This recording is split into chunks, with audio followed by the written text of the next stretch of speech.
মালাতিয়া গ্রহণ করার লাগিয়া জেলা কমিটির সভাপতি আলহাজ হামিদ নুর ইসলাম সাহেব করুন।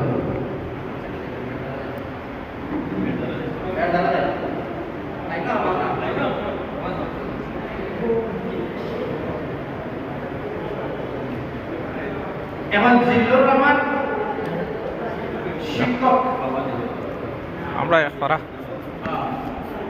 যারা আমরা যদিও জানি একজন স্যার স্কুলের অনেক পরিশ্রম করছেন, বাবা এখানে আছেন, আর অনেক স্যারে অনেক মেহনত করার কারণে একটা বাচ্চা আজকে 3 নম্বর পজিশনে দিতে পারছে হিসাবে আমরা আজকে এই পুরস্কার পালা দিয়ে আজকে গ্রহণ করার লাগিয়া আমি অনুরোধ করি মোহাম্মদ লোকমান।